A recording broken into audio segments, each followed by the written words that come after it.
चलो अच्छा, तो हम वचन की ओर चलते हैं और बाइबल से पहला तिमोथी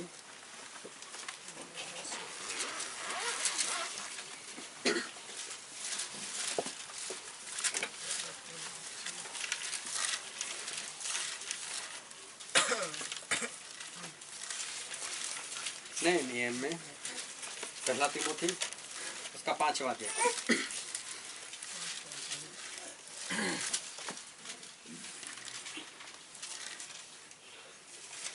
पहला तिमोथी उसका 5वां अध्याय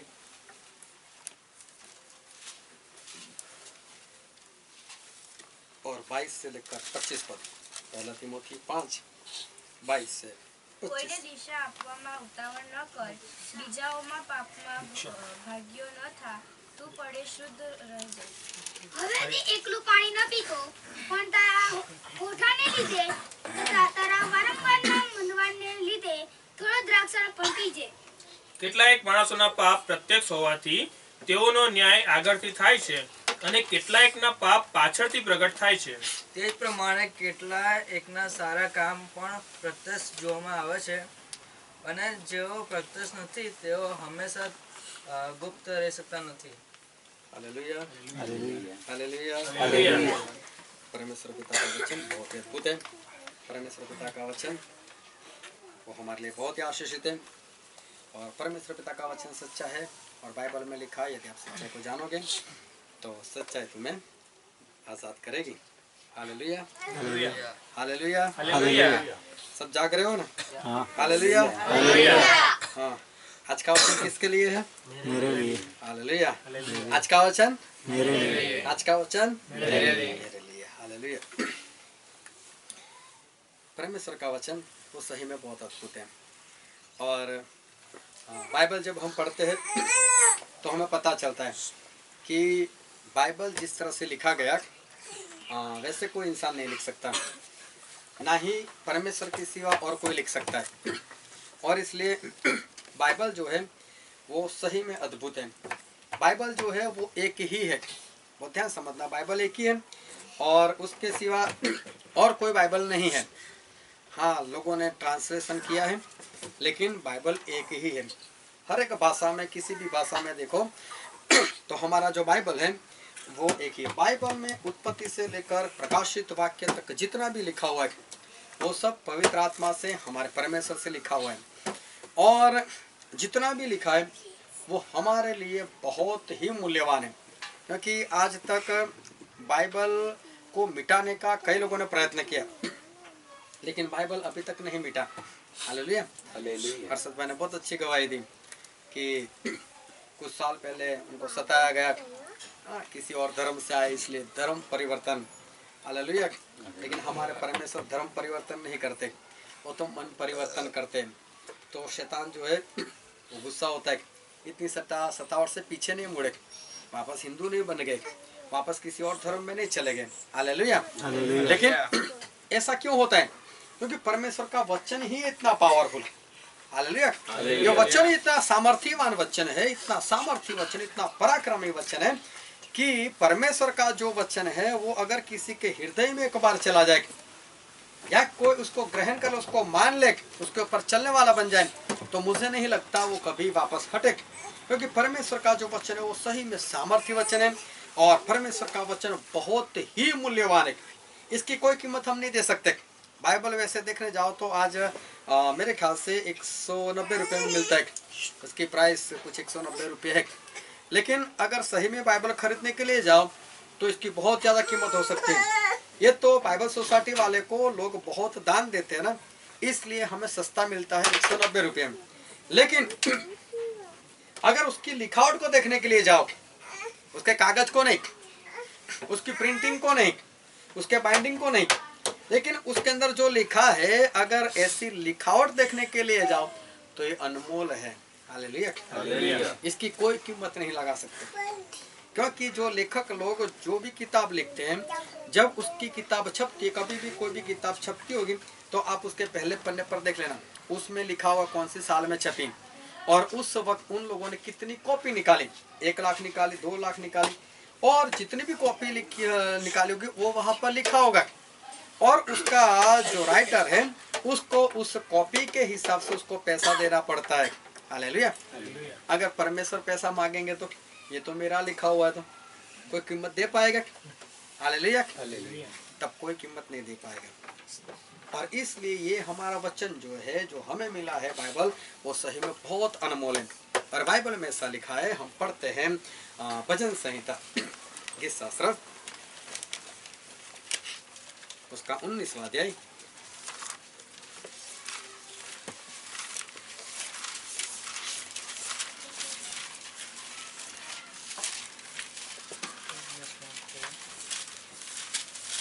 भजन संहिता उसका 19 और 9वां पद पढ़ो तो कोई। યહોવાનો ભય શુદ્ધ છે. યુવાન માણસ પોતાનો જીવનક્રમ સાથી શુદ્ધ કરી શકે. યહોવાનો ભય શુદ્ધ છે. તે સર્વકાળ ટકે છે. યહોવાના ઠરાવો સત્ય તથા સત્ય ન્યાય છે. हालेलुया। यहाँ पर बाइबल में लिखा है कि परमेश्वर का वचन कैसा है? वो पूरी तरह से धर्म से भरा हुआ है, न्याय से भरा हुआ है, ऐसा परमेश्वर का वचन है। और आगे पढ़ो 10वां पद। તેઓ સોના, હા, ઘણા ચોખ્ખા સોના કરતા પણ વધારે પસંદ કરવા યોગ્ય છે. हालेलुया। बहुत बड़ी बात यहाँ पर परमेश्वर ने लिखी है कि परमेश्वर का वचन शुद्ध सोने से भी ज्यादा पसंद करने वाली वस्तु है। हालेलुया। अगर रास्ते में हम जाते हैं और एक और सोने की ईंट रखी है और दूसरी ओर बाइबल है, तो मूल्यवान क्या है? हमारी पसंद की क्या होनी चाहिए? वो बाइबल होना चाहिए।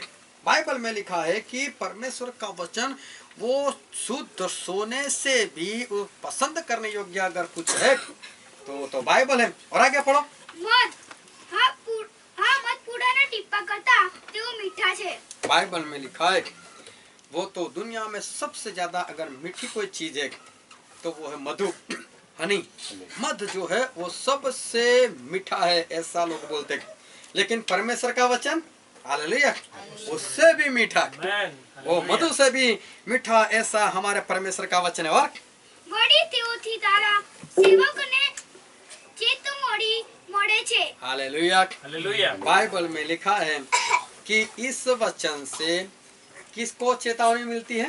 પરમેશ્વર કે દાસ. हालेलुया। सभी को नहीं, सभी को ये वचन चेतावनी नहीं देता, लेकिन किसको देता है? परमेश्वर के दास को। हालेलुया। इसीलिए मैंने पहले ही बोल दिया कि परमेश्वर का दास है ना, आज खुद को देखने वाला है। हाँ, और जो सही दास होगा वो बाद में मुझे मिलने भी आएगा। हालेलुया। बहुत ध्यान से समझना, आज आखिरी मीटिंग है यहाँ पर। हालेलुया।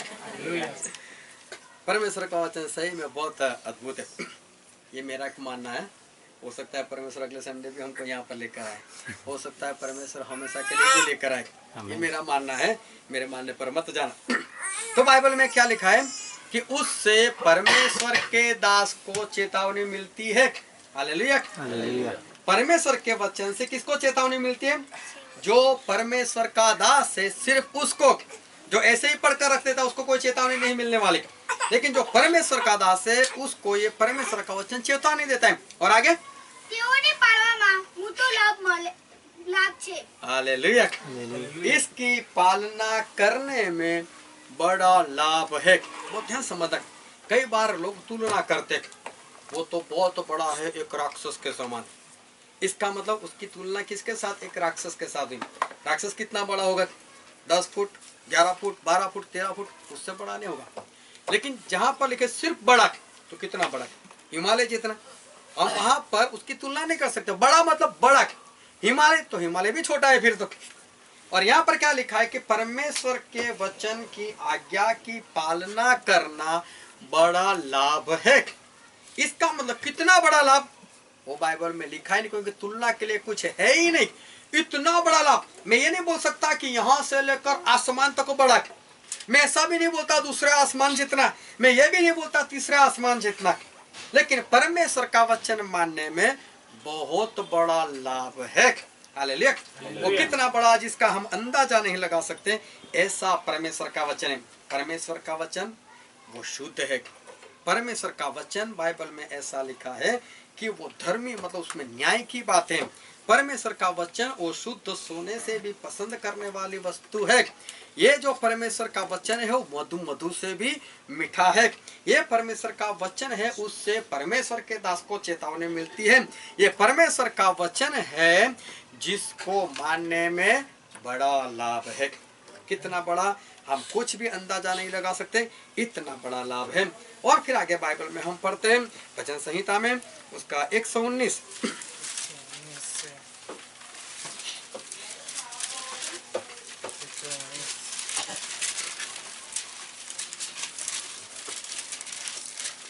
भजन संहिता उसका 119 और 105वां पद। મારા પાપોને સારું તારું વચન દીવારૂપ છે તે મારા માર્ગોને સારું અજવાળા રૂપ છે। हालेलुया। हालेलुया। परमेश्वर का वचन हमारे लिए प्रकाश है। हालेलुया। हालेलुया। बहुत ध्यान से समझना परमेश्वर का वचन, कि परमेश्वर का वचन हमारे लिए क्या है? प्रकाश है। चाहे इलेक्ट्रिसिटी चली जाए कोई बात नहीं, लेकिन परमेश्वर का वचन क्या है हमारे लिए? परमेश्वर का वचन हमारे लिए प्रकाश है। परमेश्वर का वचन सोने से भी ज्यादा बेहतरीन है, उससे भी मूल्यवान है। तो ये परमेश्वर का जो वचन है वो तो मधु से भी मीठा है। उससे परमेश्वर के दास को चेतावनी मिलती है, उसको पालने में बड़ा लाभ है। और परमेश्वर का वचन क्या है? परमेश्वर का वचन तो प्रकाश है। और फिर आगे भजन संहिता में पढ़ते हैं उसका 107वां अध्याय। भजन संहिता 107 और उसका 20वां पद। તે પોતાનું વચન મોકલીને તેઓને ક્ષમા કરે છે અને દુર્દશામાંથી તેમને ઉગારે છે। हालेलुया। परमेश्वर का वचन, परमेश्वर के वचन से क्या होता है? चंगाई मिलती है। हालेलुया। कोई मेडिसिन से नहीं, कोई इंजेक्शन से नहीं, लेकिन चंगाई किससे? तो यहाँ पर लिखा है कि परमेश्वर के वचन से। हालेलुया। परमेश्वर के वचन से चंगाई मिलती है। और दूसरी बात क्या लिखी? कि परमेश्वर का वचन हमारी जो भी हालत है उसको पलटा देता है। हालेलुया। जो भी हमारी बुरी हालत है उसको परमेश्वर का वचन पूरी तरह से बदल देता है। पूरी तरह से परमेश्वर का वचन है वो हमारी परिस्थिति जो है वो परिस्थिति बदल देता है। वो ध्यान समझना कि परमेश्वर का वचन वो हमारे लिए कितना मूल्यवान है। और फिर हिजकिय्याह के पुस्तक में लिखा है, यह हिजकिय्याह और उसका 20वां अध्याय।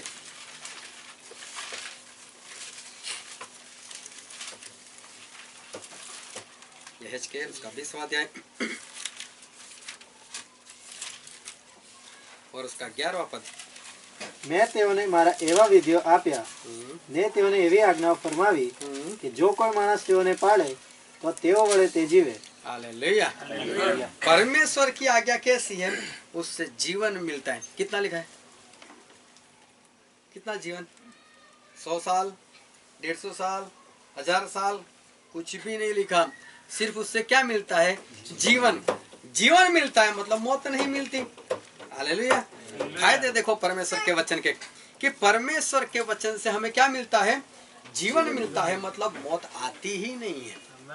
परमेश्वर के वचन में अगर हम हैं तो परमेश्वर का वचन तो हमें जीवन देने वाला वचन है, उसमें मौत है नहीं। और फिर रोमिया में ऐसा लिखा है, रोमी उसका 7वां अध्याय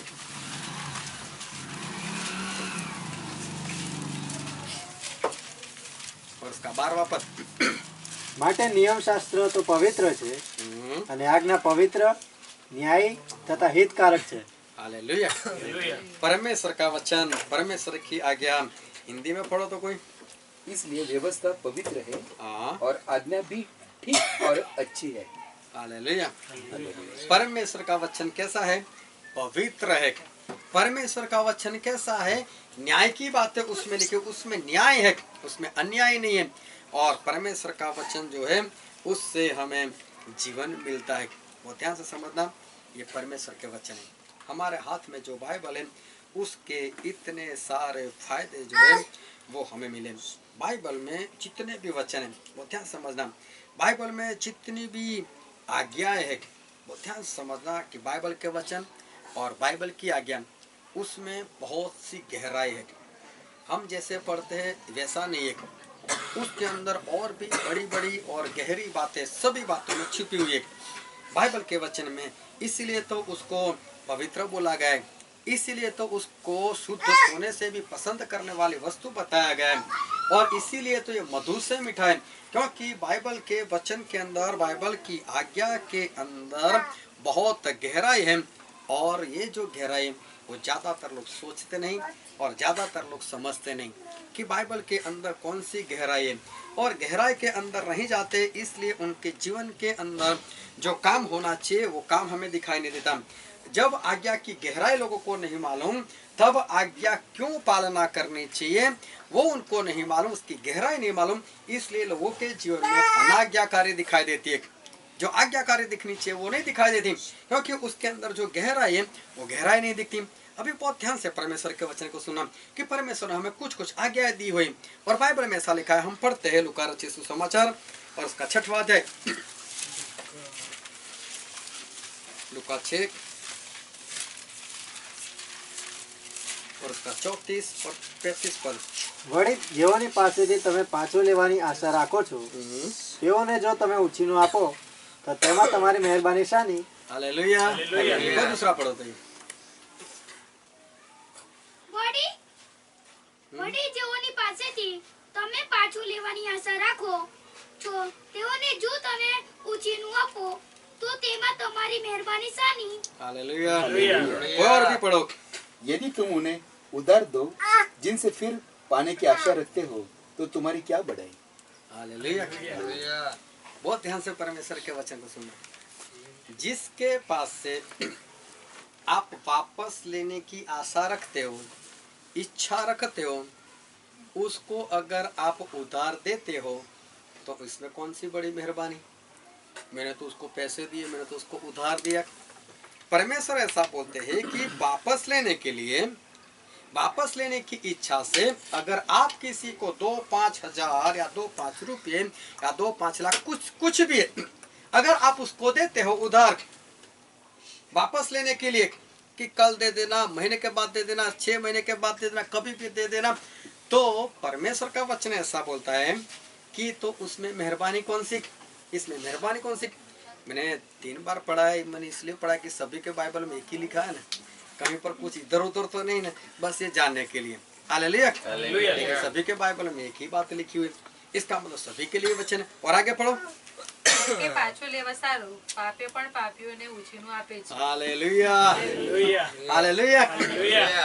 पापी भी पापियों को वापस दे लेने के लिए उधार देते हैं। हालेलुया। हालेलुया। इसका मतलब उधार देना किसका काम है? वापस लेने के लिए पापियों का काम है। पापी भी पापी लोगों को वापस लेने के लिए तो उधार देते हैं। और आगे પણ તમે તમે તમારા તમારા વૈરીઓ વૈરીઓ પર પર પ્રીતિ પ્રીતિ રાખો રાખો તેઓનું ભલું કરો ને કચવાયા વગર ઉછીનું આપો। हालेलुया। हालेलुया। मतलब परमेश्वर ये कहना चाहते हो अपने दुश्मन को भी उधार दो, और वो भी अंदर हृदय के अंदर कुछ भी नहीं होना चाहिए कि मैं किसको दे रहा हूँ, ऐसा भी नहीं होना चाहिए वो वापस पैसा देगा या नहीं देगा। बहुत ध्यान समझना। अभी सभी लोगों के दिमाग में यही बात आती है कि अगर ऐसे उधार देते रहे तो हमारी तो पूरी तनख्वाह चली जाएगी, हमारा पूरा प्रॉफिट चला जाएगा, हमको भीख मांगनी पड़ेगी। सही बात है ना कि ऐसा मन में आता है कि सभी लोगों को, अगर किसी को पता चल गया कि ये तो मसीह लोग हैं, ये तो किसी को भी उधार देते हैं, बस उनके पास सिर्फ मांगना है और वो वापस भी नहीं मांगने वाले, चलो लेकर आते हैं उनके पास से, वो कौन सा मांगने वाला है? अंदर से शैतान ऐसे ख्याल लाता है, और यही ख्याल की वजह से क्या होता है, इंसान उधार नहीं दे पाता। हो सकता है आपके जीवन में ऐसी घटना पहले हो चुकी हो, या तो एक से ज़्यादा बार हो चुकी हो। एक बार तो हुई होगी, हाँ, उसमें कोई बड़ी बात नहीं है, ऐसा होता ही है। तो सोच ऐसी आती है कि अगर ऐसा होगा तो लोग हमारे पास से लेकर चले जाएंगे तो, लेकिन इसमें सही में गहराई वाली बात है। और गहराई वाली बात है, अगर गहराई की बात अगर पता चल जाएगी ना, तो हम ऐसा सोचेंगे कब मेरे पास कोई उधार लेने के लिए आए। जैसे भी तनख्वाह होगी हम ऐसा सोचेंगे कब मेरे पास कोई उधार लेने के लिए। बाइबल में ऐसा लिखा है, हम पढ़ते हैं 1 यूहन्ना 1 यूहन्ना उसका 4वां अध्याय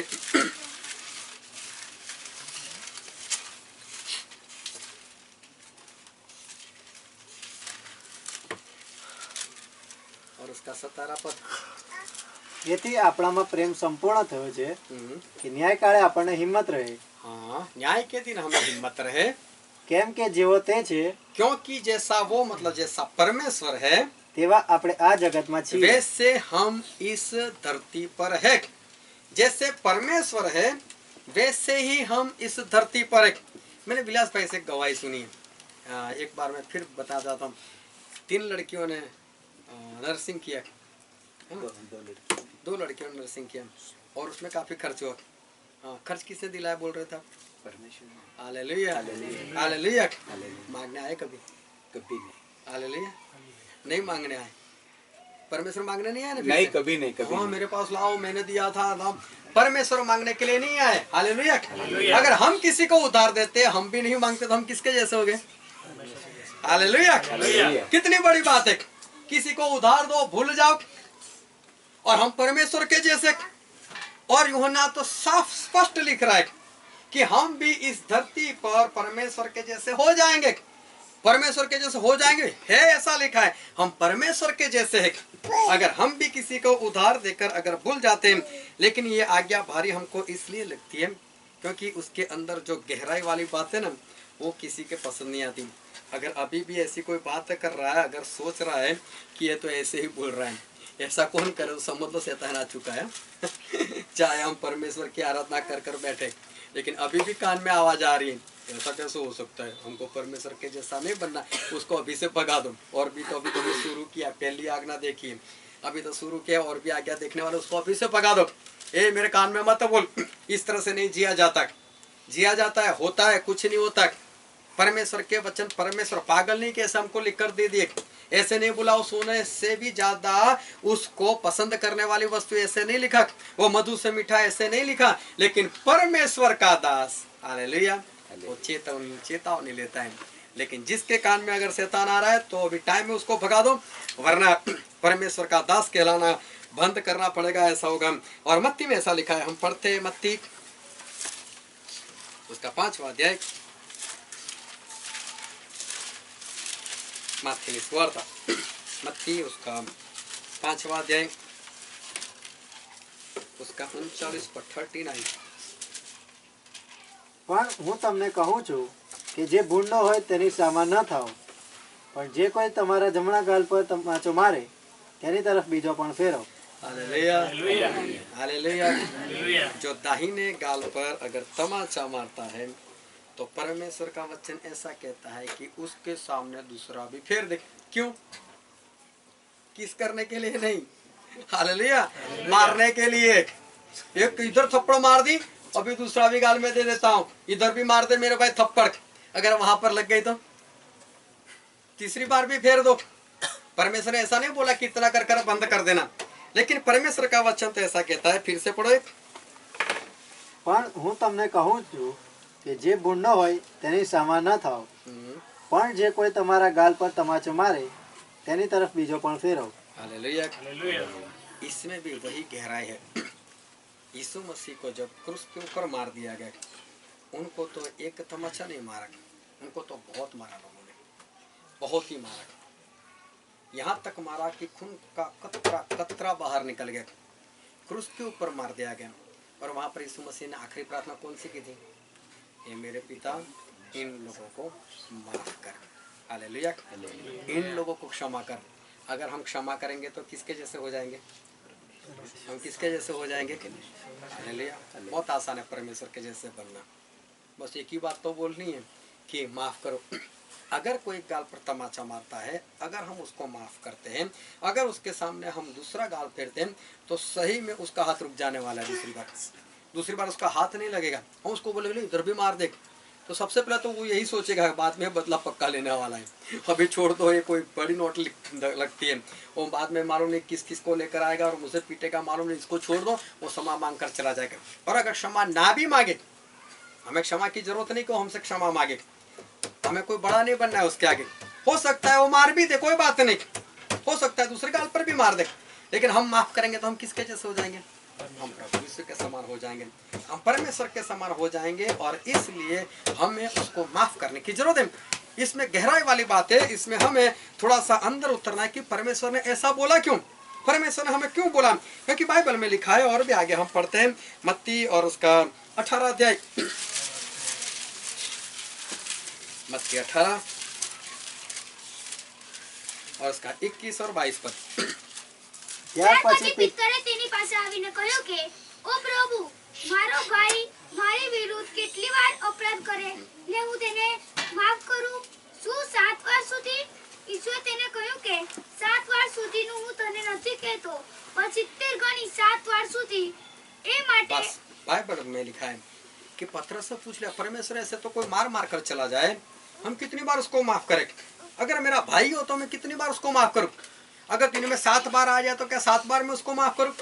परमेश्वर ने बोला नहीं, 7 बार की मैं नहीं मना बोलता, मैं तो बोलता हूँ 70 गुना। तू 7 बोलता है ना, मैं उसका 70 गुना बोलता हूँ। और 70 गुना भी कितनी बार? 70 गुना तो 7 बार उसको माफ कर। क्यों परमेश्वर ने ऐसा बोला? और इसमें बड़ी बात है कौन सी?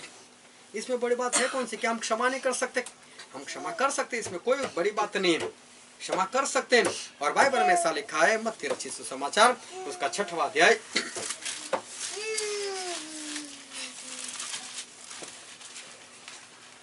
और उसका 12वां पद। અને જેમ અમે અમારા ઋણીઓને માફ કરે છે, जिस तरह से हम हमारे अपराधियों को माफ करते हैं, जिस तरह से हम हमारे अपराधियों को माफ करते हैं, हाँ, તેમ તો અમારા ઋણો અમને માફ કર। इसी तरह से परमेश्वर को हम बोलते हैं प्रार्थना में, परमेश्वर आप भी मुझे उसी तरह से क्षमा करो। जिस तरह से मैंने किसी को क्षमा किया उसी तरह से आप मुझे क्षमा करो। फायदा किसका? हमने किसी को माफ कर दिया तो परमेश्वर हमें कैसे माफ करेंगे? परमेश्वर भी हमें ऐसे ही माफ करेंगे। अगर किसी ने एक थप्पड़ मार दिया, हमने भी सामने एक थप्पड़ मार दिया और हम उसको माफ करते, देख भाई मैं तो तुझे जान से मार सकता हूँ, मेरे में इतनी ताकत है, मेरी इतनी पहचान है, मेरी पुलिस में पहचान है, मेरे वकील में पहचान है, मेरे पास इतना पैसा है, मुझे गुंडे लोग इतने जानते हैं, मैं तुझे जान से मार देता, इतनी मेरे में ताकत है, लेकिन मैं तुझे माफ करता हूँ, मैं तुझे माफ करता हूँ, मैं तुझे एक ही थप्पड़ में जाने देता हूँ।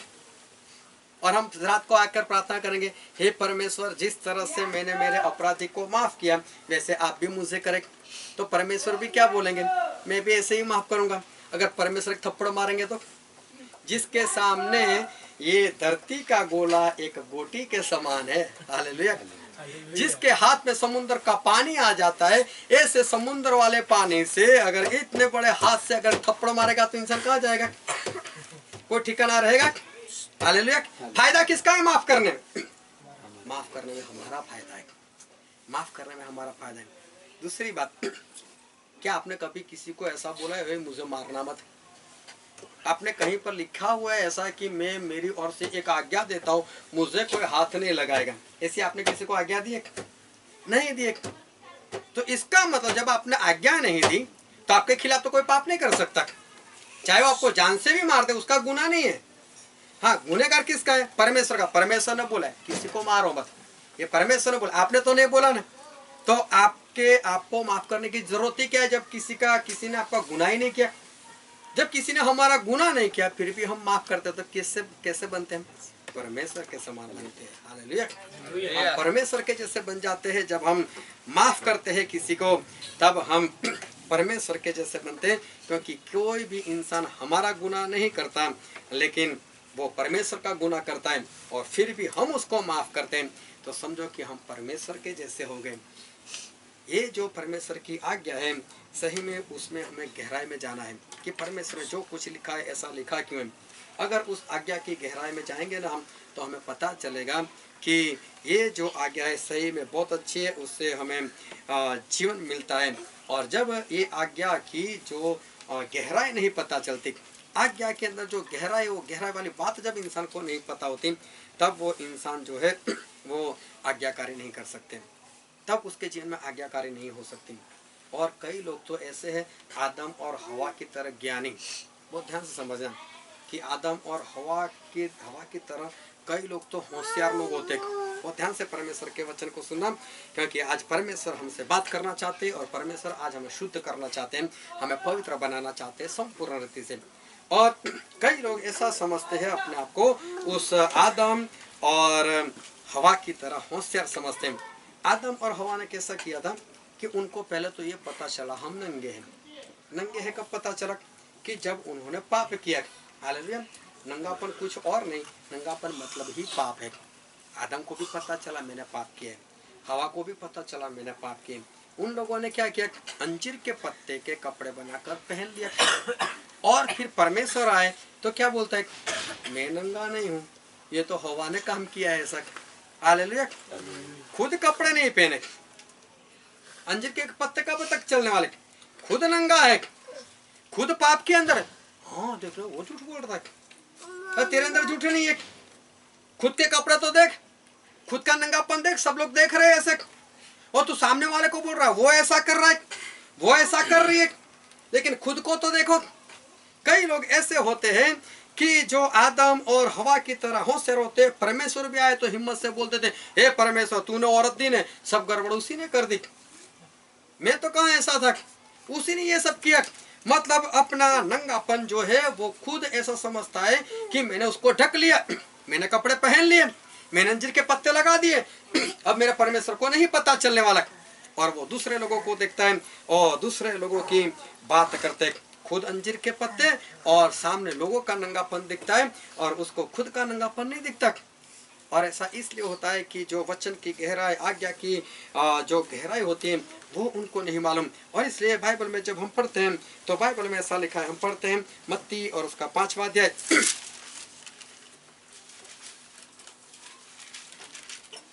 मत्ती उसका 5वां अध्याय और उसका 9वां पद। કરાવનારાઓને ધન્ય છે કેમ કે તેઓ દેવના દીકરા કહેવાશે। और कोई पढ़ो तो। धन्य है वे जो मेल कराने वाले हैं, क्योंकि वे परमेश्वर का पुत्र कहलाएंगे। हालेलुया। और कोई। સલાહ કરાવનારાઓને ધન્ય છે કેમ કે તેઓ દેવના દીકરા કહેવાશે। Hallelujah, hallelujah, hallelujah. मेल करवाने वाला, बहुत ध्यान से मतलब, मेल करवाने वाला, एक दूसरे के साथ सलाह करवाने वाला, किसी दो में नहीं बनती, उनके बीच में खड़ा रहकर इसका हाथ पकड़ो, इसका हाथ पकड़ो, दोनों का हाथ मिलाने वाला जो है। परमेश्वर का वचन क्या कहता है, सलाह करवाने वाला, मेल करवाने वाला आशीषित है, धन्य है, क्योंकि वो परमेश्वर का पुत्र कहलाएंगे, परमेश्वर का पुत्र कहलाएंगे, कहलाएंगे। कैसा लिखा, फिर से पढ़ो। धन्य है वे जो मेल कराने वाले, क्योंकि वे परमेश्वर के पुत्र कहलाएंगे। वो परमेश्वर के पुत्र कहलाएंगे। कब कहलाएंगे, जब मेल कराएंगे, तब जब मेल करवाते हैं तब वो परमेश्वर के पुत्र कहलाते हैं। मेल करवाने का परमेश्वर बहुत लोगों को समझाते हैं। परमेश्वर बहुत लोगों के जीवन में ऐसी घटनाएं लेकर आते हैं कि जिस घटना के कारण वो इंसान वो परमेश्वर का बेटा बन सके, ऐसी परमेश्वर उसको एक तक देते, एक मौका देते हैं परमेश्वर कि चलो ये दोनों क्यों नहीं बन रही, चलो बीच में जाओ और जाकर उनका मेल करवा दो।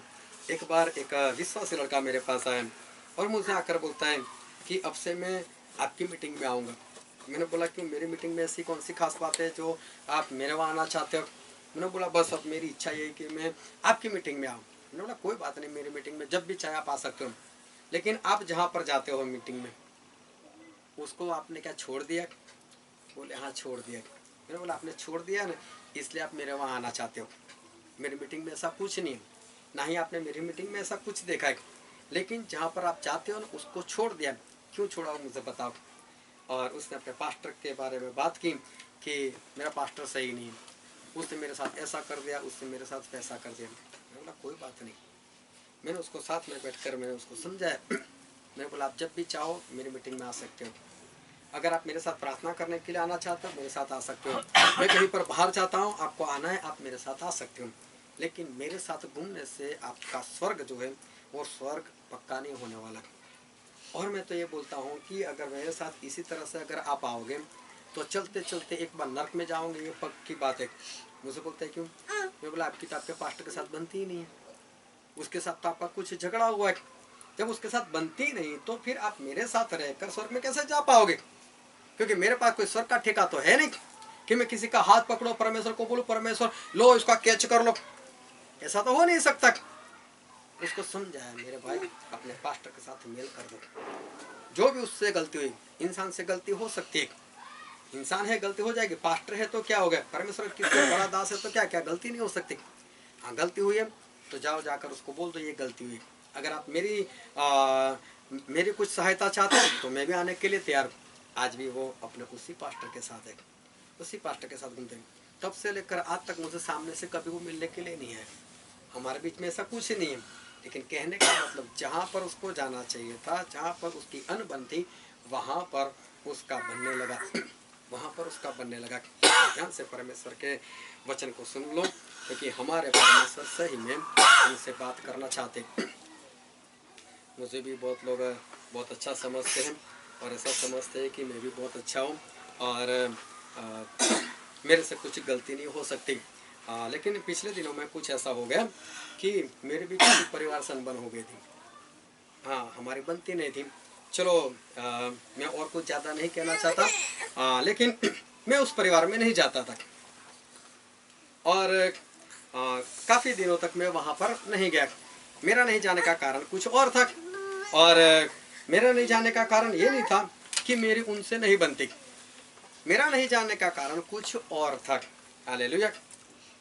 मेरा नहीं जाने का कारण कुछ और था और तब मैंने मेरे सभी साथी लोगों को बोल दिया कि देखो मैं वहाँ पर नहीं जाता, इसका कारण नहीं है, लेकिन आप लोग वहाँ पर जा सकते हो। ऐसा नहीं है कि आप लोग वहाँ पर नहीं जा सकते, लेकिन फिर भी ज़्यादातर लोगों ने वहाँ पर जाना बंद कर दिया। जो नहीं गए उनको मैंने कुछ बोला नहीं और जो गए उनको भी मैंने कुछ नहीं बोला। और कई लोगों ने तो आकर मुझसे ये भी बताया कि वहाँ जाने से क्या फ़ायदा, वो लोग तो आपकी निंदा कर रहे। ठीक है चलो मेरी निंदा कर रहे, कोई बात नहीं, कर रहे दो, आप तो जाओ वहाँ पर प्रार्थना करो। अगर मेरी निंदा करते हैं बहुत ध्यान से समझना। चलो एक एग्जांपल देता हूँ, मेरे विलास भाई के साथ नहीं बनती। क्या हाँ बोलते यार, ना बोलो यार ऐसा ना हो कभी। चलो मेरे विलास भाई के साथ नहीं बनती, उनसे कुछ गलती हो गई और मेरे खिलाफ कुछ बोल दिया, चाहे कुछ भी है, और इसलिए मैं वहाँ पर नहीं गया। कोई प्रिंगल भाई जानते हैं और भी सभी जानते हैं।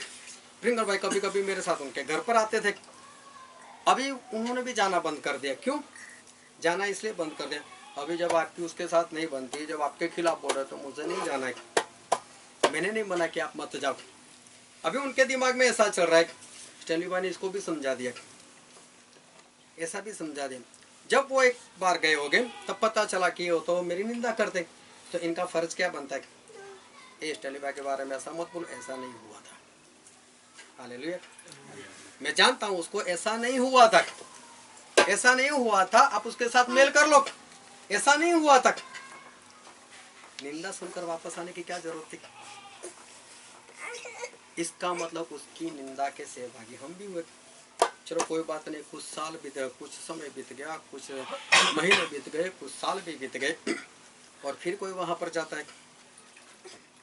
अभी तो एक मौका और भी है, अभी फिर से मेल करवा दो अगर जाने लगे तो। लेकिन यहाँ तक मुझे भी पता नहीं चलता, लेकिन परमेश्वर की कृपा है कि चलो परमेश्वर ने वहाँ पर मेल करवाया और परमेश्वर ने मेरे जीवन में बहुत अच्छी बात की। लेकिन परमेश्वर का वचन क्या कहता है, मेल करवाने वाला परमेश्वर का पुत्र कहलाएगा। हालेलुया। मेल करवाने वाला परमेश्वर का पुत्र कहलाएगा। मेल करवाने वाला जो है वो परमेश्वर का वो पुत्र कहलाएगा, क्योंकि वो मेल करवाता है। किसी के अंदर जो भी नफरत वाली बातें उसको वो दूर कर रहा है, और इसलिए दोनों के हृदय के अंदर से जो भी अगर कड़वाहट है वो चली जाती है। तो ऐसा काम करवाने वाला परमेश्वर का वचन ऐसा कहता है वो तो परमेश्वर का पुत्र कहलाएगा। और फिर बाइबल में ऐसा लिखा है, हम पढ़ते हैं एफेसिया और उसका 6वां अध्याय। जब ये आज्ञा की गहराई नहीं पता चलती, मेल करवाने से हम क्या बन सकते, जब वो नहीं पता हमको चलता कि हम कितना बड़ा फायदा हो रहा है कि हम परमेश्वर के बेटे कहलाएंगे। क्योंकि प्रभु यीशु ने एक बार बोल दिया मैं परमेश्वर का बेटा हूँ, तो सब यहूदी लोग उसके ऊपर चढ़ कर आ गए। एक तो अपने आप को परमेश्वर समझता है, यीशु मसीह बोलते मैंने कहा परमेश्वर बोला, मैं तो सिर्फ परमेश्वर का बेटा बोला। तो क्या परमेश्वर का बेटा मतलब परमेश्वर ही हुआ ना, ब्राह्मण का लड़का ब्राह्मण ही होता है ना, तो परमेश्वर का बेटा परमेश्वर ही हुआ। लेकिन जब आज्ञा की गहराई नहीं पता होती तब इंसान ये बात नहीं कर सकता। तब इंसान जो करना चाहिए वो इंसान नहीं कर सकता। और फिर बाइबल में लिखा है, हम पढ़ते हैं इफिसिया उसका 6वां अध्याय और उसका 16वां पद, कोई पढ़ो तो। સર્વ ઉપરાંત વિશ્વાસની ઢાલ ધારણ કરો જેથી તમે દુષ્ટતા બળતા ભલાઓ ભૂલવી શકશો। हालेलुया। एक बार कोई और पढ़ो। સર્વ ઉપરાંત વિશ્વાસની ઢાલ ધારણ કરો જેથી તમે દુષ્ટતાના બળતા ભલાઓ ભૂલવી શકો। हिंदी में भी पढ़ लो। और इन सब के साथ विश्वास की ढाल लेकर स्थिर रहो, जिससे तुम उस दुष्ट के सब जलते हुए तीरों को बुझा सको। हालेलुया। बहुत ध्यान से परमेश्वर के वचन को सुनना। आज परमेश्वर हमें शुद्ध करना चाहते हैं, हमें पवित्र करना चाहते हैं। यहाँ पर ऐसा लिखा है, सबके बाद मतलब सब कुछ तो ले लो, उसके आगे जितना भी कुछ लिखा है वो तो ले ही लो, लेकिन उससे और क्या ले लो? अपने हाथ में विश्वास की ढाल ले लो। विश्वास की ढाल ले लो। ढाल जो है वो कोई हथियार नहीं, लेकिन सामने वाला अगर कोई भी मारने के लिए आता है तो उस ढाल को बीच में कर दो। चाहे वो गोली चलाता है, बीच में ढाल डाल दो तो हमें गोली नहीं लगेगी। अगर कोई तलवार मारता है तो बीच में ढाल डाल दो, कोई बात नहीं। अगर कोई जलते हुए तीर भी डालते हैं तो बीच में क्या रख दो? उस ढाल को रख दो। हालेलुया। वो सर से लेकर पांव तक हमें रक्षा देगा। ये ढाल जो है हमें रक्षा देगी। और ढाल किसकी है? विश्वास की ढाल है। और विश्वास की ढाल परमेश्वर ने हमें इसलिए दी है कि जो दुष्ट है, बहुत ध्यान समझना, दुनिया में कोई भी इंसान दुष्ट नहीं है, इतना ध्यान में रखना। जो भी दुष्ट है उसके अंदर काम करने वाला शैतान। इसकी गलती है कि वो उसकी अधीनता में काम करता है, लेकिन सही में इंसान दुष्ट नहीं है। परमेश्वर ने सभी को अच्छा ही बनाया है, लेकिन वो किसी दुष्टात्मा के जरिए काम करता है, दुष्टात्मा की अधीनता में आ जाता है, तब वो दुष्ट बन जाता है। लेकिन वो दुष्ट की अधीनता में वो खुद दुष्ट नहीं हो सकता, क्योंकि परमेश्वर ने तो उसको अच्छा ही बनाया था। वो जब बोलता है, जब यीशु मसीह के बारे में जब यूहन्ना ने दर्शन देखा तो उसने ऐसा देखा, उसके मुंह के अंदर 2 धारी तलवार है। और 2 धारी तलवार क्या है? वचन है। हालेलुया। यीशु मसीह जब भी बोलते हैं तो क्या बोलते हैं? वचन बोलते हैं। लेकिन दुष्ट शैतान जब भी बोलता है तो क्या बोलता है? वो तो मुंह से गालियां ही बोलता है, वो तो झूठ ही बोलता है, वो तो निंदा ही करता है। दुष्ट जो है वो अपने मुंह से जलते हुए तीर, मतलब ऐसी बातें को छोड़ता है सामने वाले के ऊपर। ये मत समझो हमारी कुछ गलती इसलिए सामने वाला बोल गया। हमारी गलती चाहे हो या ना हो, लेकिन दुष्ट जो है वो दुष्ट इंसान के ऊपर क्या चलाता है? जलते हुए तीर। तो विश्वास की ढाल से क्या करना है? उसको रोकना है। लेकिन जब सामने वाला कुछ शब्द बोलता है और हमारे हृदय के अंदर चला गया, इसका मतलब ढाल नहीं है। हालेलुया। अगर किसी के शब्द हमारे हृदय के अंदर चले गए, इसका मतलब जो ढाल है ना वो ढाल नहीं है। वो ढाल किसकी है? विश्वास की। और विश्वास क्या है?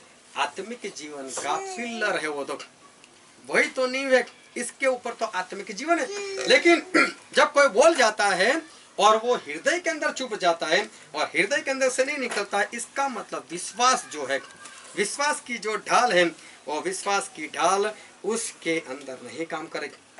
लेकिन ये जलते हुए तीर आत्मिक लोग होते हैं, उस आत्मिक लोगों के अंदर जो है वो ये जलते हुए तीर चले जाते हैं। और तब क्या होता है? वो मुझसे ऐसा बोल गया, अब इसके घर ही नहीं जाना है, अब इसके साथ बात ही नहीं करनी है। वो मुझसे ऐसा बोल गया, और बोल गया तो बोल गया। ढाल कहाँ थी? ढाल नहीं थी। इसलिए क्या हो गया कि वो जलते हुए तीर इंसान को लग गए, हृदय में उतर गए, और फिर किसी के साथ जो बनना होता है, जो मेल मिलाप वाली बात होती है वो नहीं होती, और फिर उसके घर जो आना जाना होता है, वो घर आना जाना वो बंद हो जाता है। जब शैतान और प्रभु यीशु के पास गया था तो शैतान ने प्रभु यीशु को बोला था, ए तू परमेश्वर का बेटा है ना, तो इस पत्थरों को बोल दे कि वो रोटी बन जाए। प्रभु यीशु को उसने ऐसे चैलेंज दी थी, ऐसे चैलेंज दी थी, ए तू परमेश्वर का बेटा है ना, वो ध्यान से समझ रख, अगर तू परमेश्वर का बेटा है तो इस पत्थरों को बोल दे रोटी बन जाए और तू खा ले इसको। एक चैलेंज दिए। कई बार ऐसा होता है, ए मर्दे तो बाहर निकल, वो बाहर निकलता है, क्यों? ऐसे नहीं पता चलता मर्दे कि नहीं। Hallelujah hallelujah. बहुत ध्यान से समझना, बाहर निकलने से मर्द नहीं होते। ए मर्द तो बाहर निकल, क्या ऐसे नहीं पता चलता मैं मर्द हूं कि नहीं? इंसान को खुद को नहीं पता मैं मर्द हूं कि नहीं। बहुत ध्यान समझ रख, चाहे मैं कैसा भी बोल रहा हूं, लेकिन बहुत ध्यान समझना कि आज परमेश्वर हमसे बात करना चाहते। परमेश्वर के बेटे यीशु मसीह को ऐसा बोला, ए परमेश्वर का बेटा है ना, तो इस पत्थरों को रोटी बना दे। अरे अभी दिखाता हूँ, देख मैं परमेश्वर का पूरा पहाड़ रोटी। ये ऐसा परमेश्वर ने, अरे मैं मर्द हूं तो हूं, मुझे मालूम है, मुझे लोगों को दिखाने की क्या जरूरत कि मैं मर्द हूं। मानना है तो मान, नहीं मानना है तो नहीं मान। तेरे नहीं मानने से क्या हम ना मर्द हो जाएंगे? हालेलुया। नहीं होगा ऐसा, बताने की जरूरत क्या है? हम है तो है, किसी को बताने की जरूरत नहीं। लेकिन शैतान ने बोला और बाहर आ गए, अरे मेरे भाई तू सही में मर्द नहीं है। ये शैतान सी इतनी सी बातों में तू आ गया। उसने बोला बाहर आ जा, और तू तो बाहर भी चला गया। इसका मतलब तेरे अंदर सही में जो मर्दानगी वाली बात है वो नहीं है। मर्दानगी तो उसमें है कि शैतान चाहे कितना भी चिल्लाता रहे, चाहे कितना भी बोलता रहे, हमें कुछ करना ही नहीं है। तो बोलता है झूठ बोल दे, झूठ बोल दे, नहीं बोलना है। ये बोलता है ए इसको देख ले, नहीं देखना है। वो बोलता है कि इसकी निंदा कर ले, नहीं कर रहा है। वो बोलता है कि इसके साथ थोड़ा सा बैठ ले, निंदा में थोड़ा सा सहभागी हो जा, सिर्फ सुन तो ले, नहीं। हालेलुया। उसको मर्द बोलते। ऐसा नहीं, शैतान ने बोल दिया और हम आसानी से बाहर आ गए। यीशु मसीह ने नहीं बोला ऐसा, हाँ मैं परमेश्वर का बेटा हूँ, चल मैं तुझे दिखा देता हूँ। ऐसे दिखाने की कोई जरूरत नहीं। हमारे परमेश्वर वो अच्छे परमेश्वर है, हमारे परमेश्वर भले परमेश्वर है। बहुत ध्यान से परमेश्वर के वचन को सुनना। मेरे शुरू में ही बोला था कि जितने भी वचन है आज सिर्फ वो ही देखना है, इसमें मैं कहाँ पर हूँ, सभी में या कहीं कहीं पर। बहुत ध्यान समझ रख, और सभी वचन आज ऐसे ही है, ऐसा मत समझना। और जिसको ऐसा लगे कि आज एक भी वचन उसके ऊपर नहीं था, उसको वो मेरे पास आए, मैं उसको बता दूंगा कि मैंने आपके ऊपर कौन सी बात बोली थी। बहुत ध्यान समझना, क्योंकि परमेश्वर ने इस बार मुझे वही बताया, और परमेश्वर ने बताया कि तू बता दे सभी लोगों को, और मैं सभी को बता देना चाहता हूँ। और बाइबल में लिखा है, हम पढ़ते हैं यूहन्ना उसका 6वां अध्याय,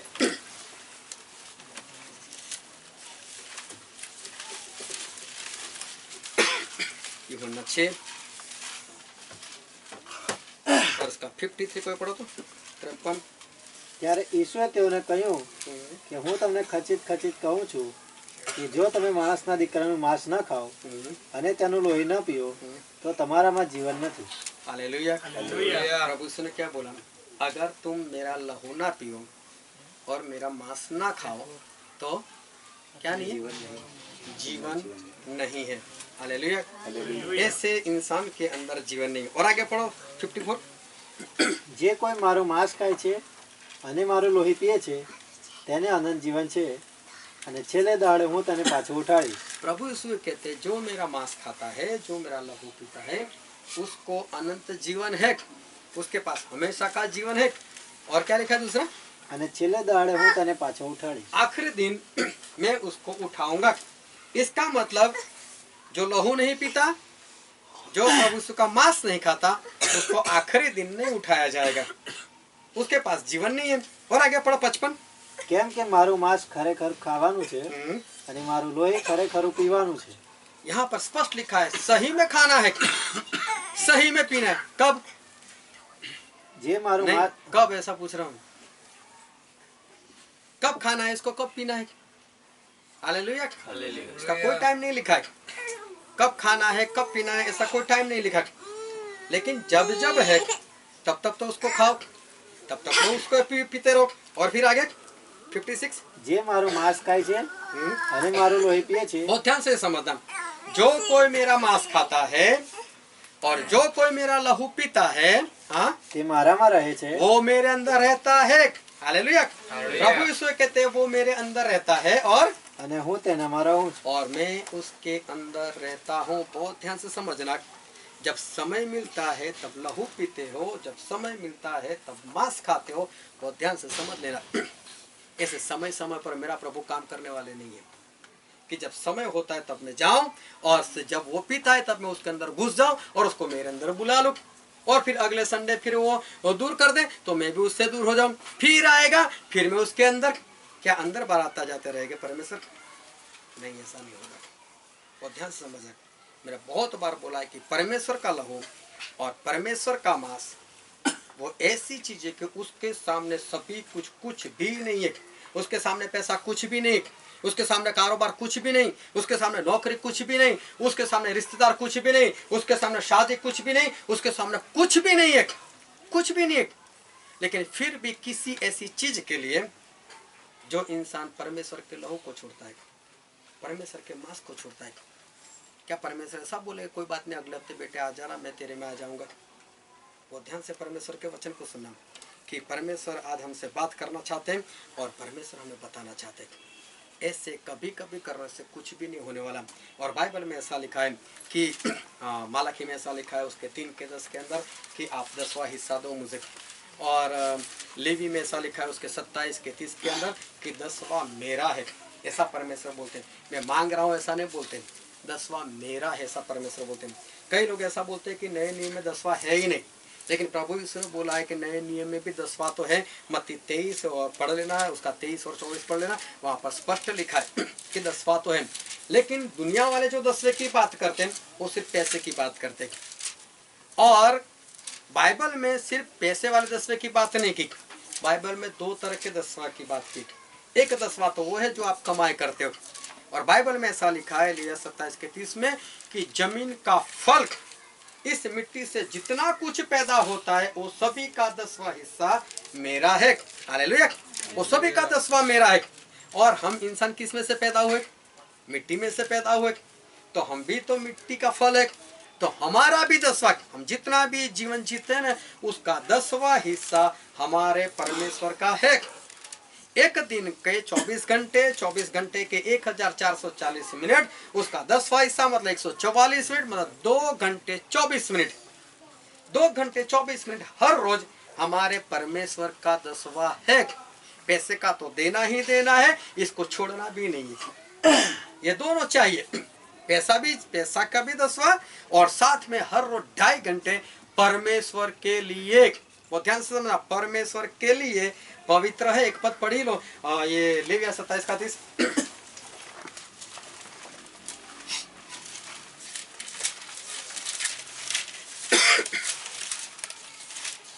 અને ભૂમિની સર્વ ઉપજ, પછી તે ભૂમિનું બીજ હોય કે ઝાડનું ફળ હોય, પણ તેનો દશાંશ યહોવાનો છે, તે યહોવાને સારું પવિત્ર છે। वो यहोवा का है और यहोवा के लिए पवित्र है। लिखा है ना सही, भूमि से जितने पैदा हुए, इस मिट्टी से जो कुछ भी पैदा उसका फल, तो उसमें हम भी एक है। हमारे जीवन का 10वां हिस्सा भी किसका है? परमेश्वर का है। और परमेश्वर के लिए कैसा है? पवित्र। ये मत समझना कि हम मीटिंग में बैठे 2.5 घंटे, तो आज हमने परमेश्वर को परमेश्वर का समय दे दिया। हमने आराधना की किसके लिए की? परमेश्वर ने बोला था मेरी आराधना करते रहो, ऐसे किसी जगह पर जाकर हमने हमारे लिए आराधना की। वचन किसके लिए सुने? हमारा अच्छा होने वाला, परमेश्वर का नहीं। वो वचन भी हमने सुने और वो हमारा समय।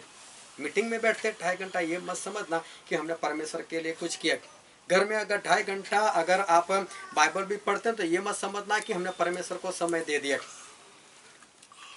परमेश्वर ने ऐसा बोला, मैंने आपको चुना है, मैंने आप लोगों को ठहराया है, हालेलुया, कि आप कुछ फल दो।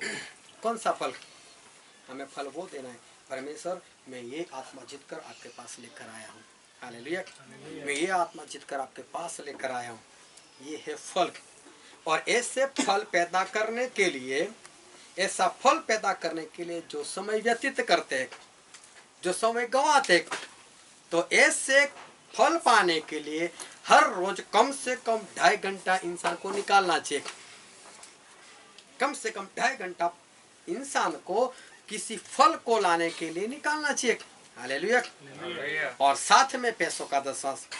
और तब कई लोग, अभी एक बहन जी मुझसे मिले और उन्होंने मुझसे बताया, बोले मैं 10वां देती हूँ लेकिन मुझे आशीष नहीं मिलती। मैंने बोला सही बात है, आशीष कहाँ से मिलेगी?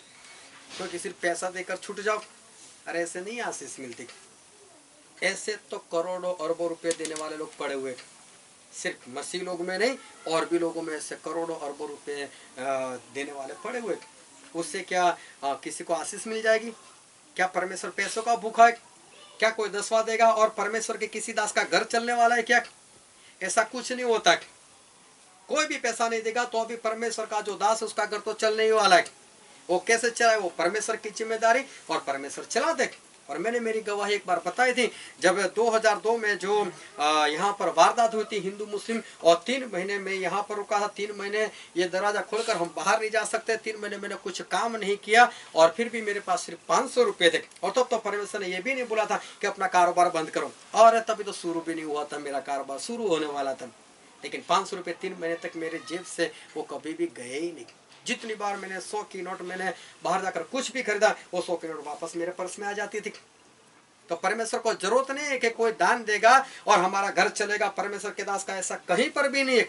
वो परमेश्वर की जिम्मेदारी, परमेश्वर को कैसे करना है वो परमेश्वर करते रहेंगे। हमारे 10वें से कुछ नहीं होता, लेकिन 10वें के साथ अगर परमेश्वर को कुछ चाहिए तो वो है हमारे जीवन का भी 10वां हिस्सा परमेश्वर को चाहिए। जीवन का 10वां हिस्सा चाहिए। यहाँ कारेली बाग में एक साउथ इंडियन है और वो इडली डोसा वगैरह बनाता है। जब भी बिंदु अगर घर पर नहीं होती तो मैं सुबह सुबह नाश्ता करने के लिए वहीं पर चले जाता हूँ। एक बार मैं वहाँ पर गया, कुछ जल्द वहाँ पर पहुँच गया तो उसके हाथ में तेल की बोतल थी और वो लारी के ऊपर उससे तेल लगाया और फिर उसने आंखें बंद कर प्रार्थना की। मैंने बोला ये तो मसीह लगता है, तेल लगाकर प्रार्थना करता है, मतलब मसीह होना चाहिए। मैंने उसको पूछा भाई साहब आपने क्या किया? बोला आपकी समझ में नहीं आएगा, उसको ऐसा ये मसीह नहीं होगा। मैंने बोला नहीं कुछ भी नहीं, मुझे जानना है, आप बताओ तो सही।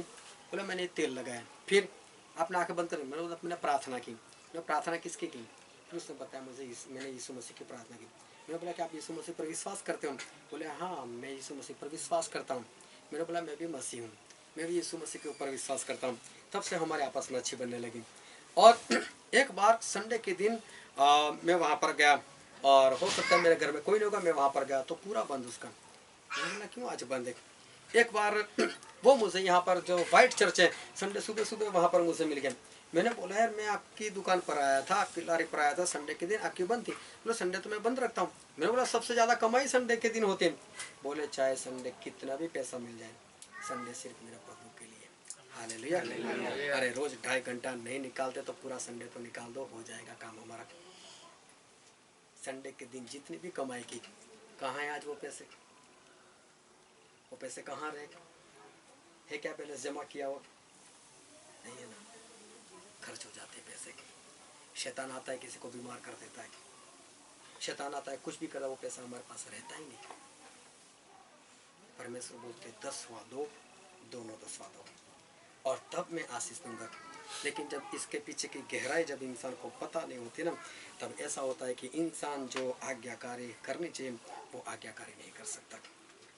वो आज्ञाकारी इसीलिए नहीं कर सकता क्योंकि उसके अंदर जो गहराई वाली बात होती है, वो गहराई वाली बात जो होती है वो उसको पता नहीं होता। प्रभु यीशु ने कहा, बाइबल में हम पढ़ते हैं यूहन्ना और उसका 15 अध्याय और उसका 5वां पद।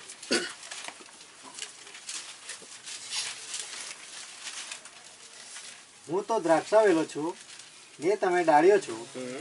જે મારામાં રહે છે અને હું તેનામાં, તે જ ઘણા ફળ આપે છે. કેમ કે મારાથી નિરાળા રહીને તમે કંઈ કરી શકતા નથી. हालेलुया। प्रभु से बहुत स्पष्ट बोल दिया, बहुत ध्यान से समझ लेना है। मुझसे दूर रहकर, मुझसे अलग रहकर आप कुछ भी नहीं कर सकते। चाहे कितना भी कारोबार करना है, चाहे कितनी भी नौकरी करनी है, प्रभु यीशु को छोड़कर कभी भी सफल नहीं होगा, कभी भी सफलता नहीं मिलने वाली, कुछ भी नहीं कर सकते। परमेश्वर का वचन बहुत स्पष्ट कहता है कि मुझसे दूर रहकर, मुझसे जुदा रहकर आप कुछ भी नहीं कर सकते। फिर उसका 14वां अध्याय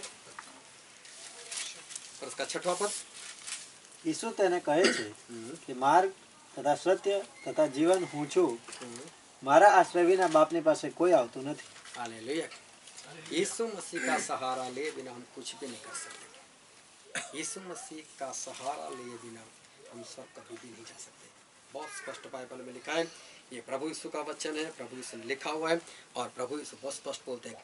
हमने जितनी भी आज्ञा देखी वो यीशु मसीह की दी हुई आज्ञा है। ये जितने भी वचन है प्रभु यीशु ने लिखवाए हुए, जो भी समझा रहे प्रभु यीशु समझा रहे और प्रभु यीशु कह रहे मुझे छोड़कर आप जितना भी करना है कर लो, लेकिन होगा कुछ नहीं। मुझसे जुदा होकर आप कुछ भी नहीं कर सकते। और दूसरे कुरिन्थियों में लिखा है और वहाँ पर पौलुस वो बता रहे हैं। दूसरा कुरिन्थी उसका पहला अध्याय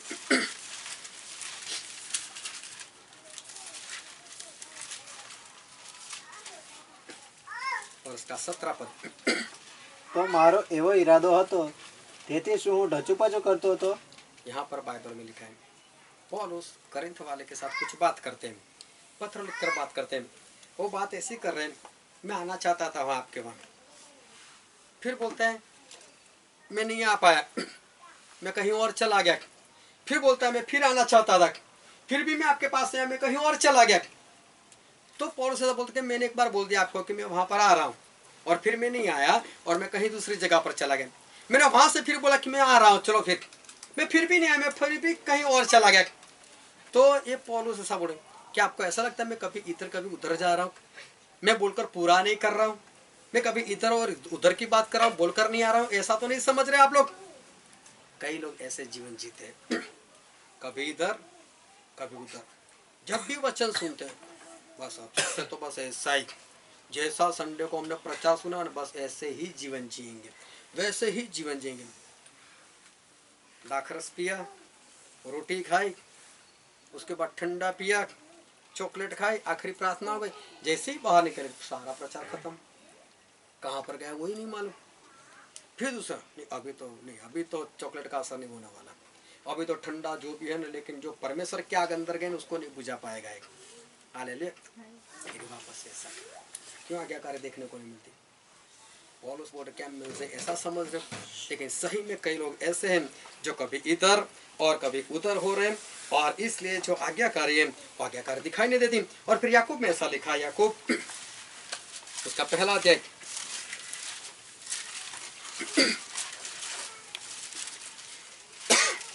और उसका 8वां पद। બે મનવાળું માણસ પોતાના સગળા કાર્યમાં અસ્થિર છે। हालेलुया। ऐसे दो मन वाले, मन करता है कि अभी तो आज्ञाकारी करूंगा, और कुछ मिनट के बाद कुछ घंटे के बाद वो मन जो होता है नहीं छोड़ यार कल से करेंगे, और कल आती नहीं और कुछ नहीं होता। और बाइबल में लिखा है कि दो मन वाला जो ऐसे होता है, दो दिमाग वाला ऐसा होता है, वो सभी कामों में कैसा है, वो स्थिर नहीं रह सकता। और फिर आगे पढ़ते हैं भजन संहिता उसका 119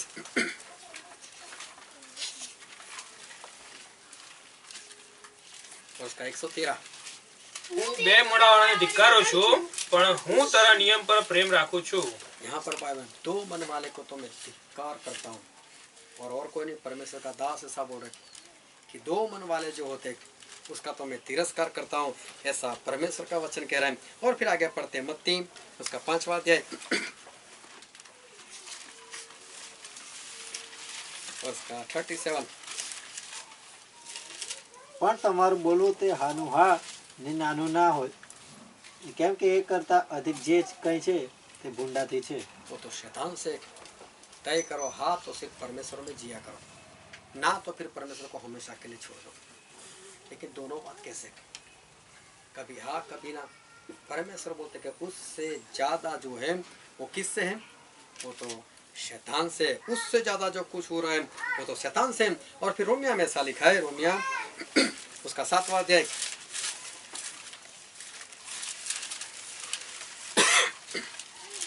और उसका 17-18 पद। તો હવે જે તે કરે છે તે તો હું નથી, પણ મારામાં જે પાપ વસે છે તે જ તે કરે છે। કેમ કે હું જાણું છું કે મારામાં એટલે મારા દેહમાં કંઈ જ સારું વસ્તુ નથી, કારણ કે ઈચ્છવાનું તો મારામાં છે, પણ સારું કરવાનું મારામાં નથી। इच्छा तो कर देते, जब भी वचन सुनते इच्छा तो हो जाती है, अब तो मैं ऐसे ही जीवन जीऊंगा, ऐसे ही करूंगा, लेकिन कुछ पल तक रहता है, फिर वापस इंसान जो होता है स्थिर नहीं रह सकता, कभी हाँ कभी ना, कभी इधर कभी उधर। और परमेश्वर ऐसे लोगों से, वो ऐसे लोगों का परमेश्वर तिरस्कार करते हैं।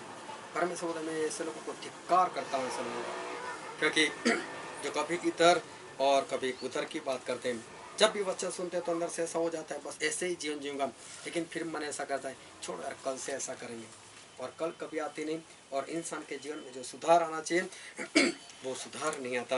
और आज एक भाई से मैं मिला, और उस भाई ने मुझे बताया, बोले हमारी संगत में जितने भी लोग हैं ना, सभी को परमेश्वर ने बहुत कुछ दिया है, बस बात यही है कि कोई कुछ करता नहीं है।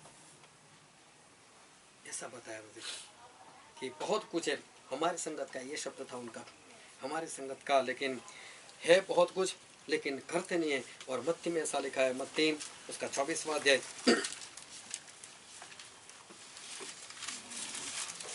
और उसका 5वां पद। કેમ કે હું તો ખ્રિસ્ત છું એમ કહેતા ઘણા મારી નામે આવશે ને તેઓ ઘણાને ભૂલાવશે। यहाँ पर बाइबल में लिखा है कि अंत के समय में ऐसे लोग आएंगे, भरमाने वाले लोग आएंगे, जो लोगों को भरमाते रहेंगे। भरमाने वाले और कहीं से नहीं आते और कुछ लेकर नहीं आते, वो बाइबल लेकर ही आते हैं, वो प्रभु यीशु का नाम लेकर ही आते हैं और आकर लोगों को भरमा कर चले जाते हैं। और ध्यान समझना, इधर उधर भागो मत, कभी इधर कभी ये संगत में, कभी वो संगत में, कभी उसकी संगत में, ऐसे भागते मत रहो। अगर ऐसे भागते रहोगे तो इंसान कभी भी वो बाहर ही नहीं निकलेगा, क्योंकि यहाँ पर कुछ और वहाँ पर कुछ और होगा। तो उनके पास भी बाइबल, लेकिन सबसे पहले बाइबल पढ़ो, खुद बाइबल पढ़ो। मैं ये नहीं बोलता कि किसी के पास मत जाओ, जाओ जहाँ भी जाना है, जितनी भी संगत में जाना है जाओ, लेकिन पहले बाइबल जो है उस बाइबल को ग्रहण करो, पहले बाइबल को समझो। एक चर्च में मैं गया था और वहाँ मैंने लोगों को बाइबल पढ़ने के लिए उकसाया। मैंने बोला बाइबल कितने लोग पढ़ेंगे, कितने लोग जल्द से जल्द ख़त्म कर लेंगे। किसी ने बताया कि मैं 1 महीने में ख़त्म कर दूंगा, किसी ने बताया मैं 2 महीने में, किसी ने बताया 3 महीने में, और बाकी जितने बचे उन लोगों ने 6 महीने का बता दिया कि 6 महीने में तो हम ख़त्म ही करेंगे। मतलब 6 महीने में पूरा चर्च, जितना भी चर्च में जितना भी लोग आए थे वो सभी का बाइबल ख़त्म हो जाना चाहिए था। लेकिन आज कई साल हो गए, अभी तक किसी का बाइबल ख़त्म नहीं हुआ। क्यों? क्योंकि जब वचन चलते हैं तब तो इंसान तैयार हो जाता है, बस मैं ऐसा ही करूँगा। और जब बाइबल नहीं पढ़ते तो फिर तो जो भी कोई भी बोलेगा उसको हमें मानना ही पड़ेगा, और हम उसको सच्ची मानेंगे, और इंसान जो है वो सही रीति से आगे नहीं बढ़ पाएगा। तो ऐसी जगह जो है, जो भरमाने वाले लोग हैं, सही से ऐसे लोगों से दूर रहो और सबसे ज़्यादा खुद बाइबल पढ़ो, ताकि ऐसे भरमाने वाले से हम बचाए जाएं। परमेश्वर ने वचन इसलिए दिए कि वचन को हम माने। परमेश्वर ने वचन इसलिए नहीं दिए कि बस हम सुनते रहे, उसको ग्रहण करते रहे, लेकिन परमेश्वर ने वचन इसलिए दिए कि हम उसके अनुसार चलें। और पौलुस तो यहाँ पर ऐसा लिखते हैं, 2 कुरिन्थी उसका 13वां अध्याय और उसका 5वां पद।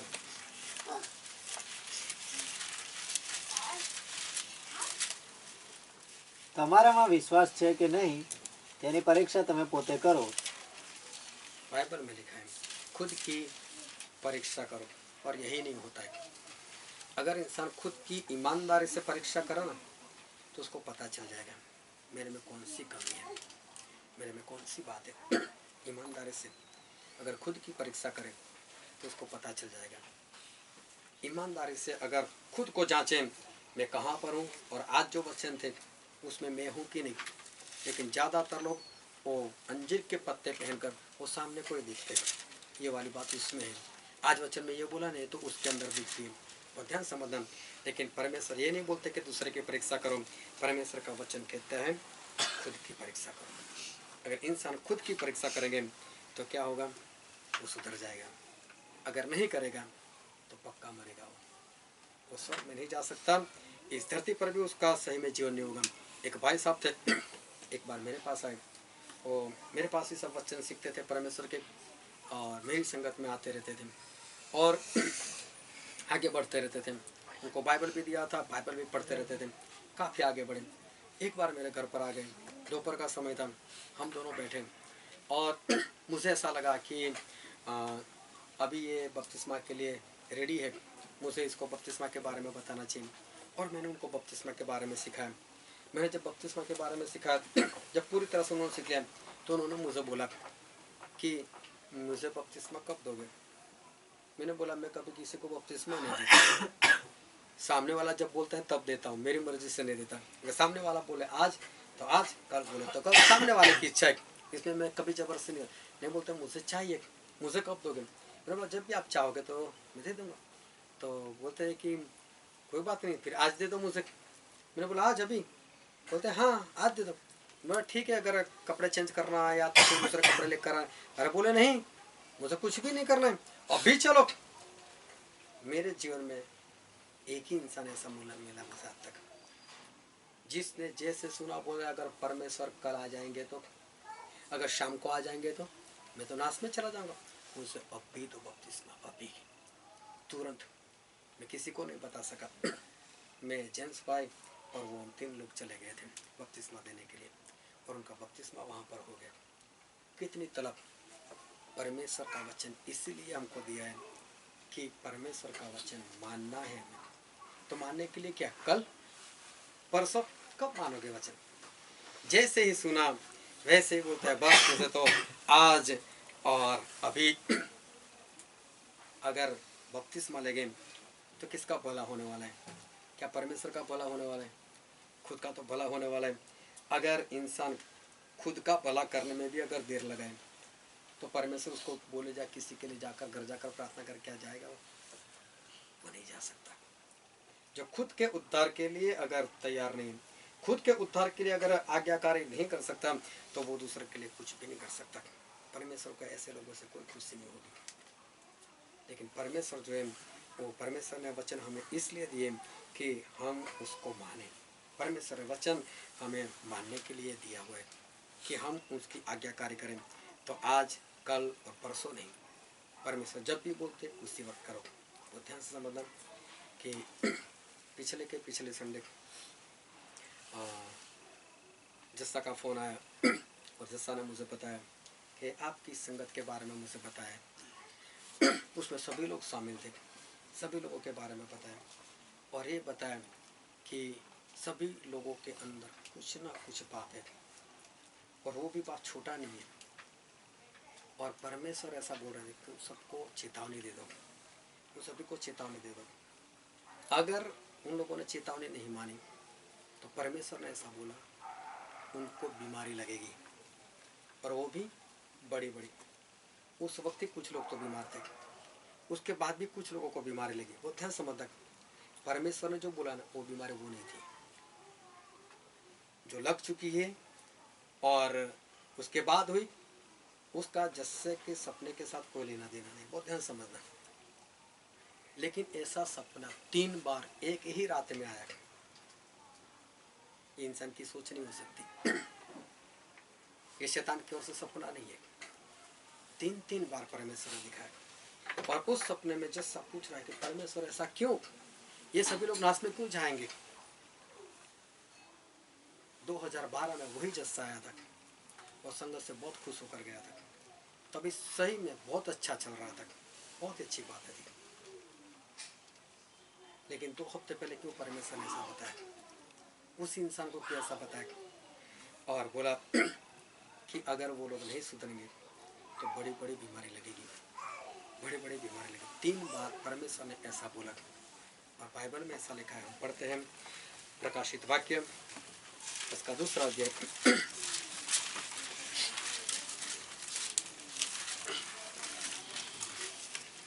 और उसका 21 और 22।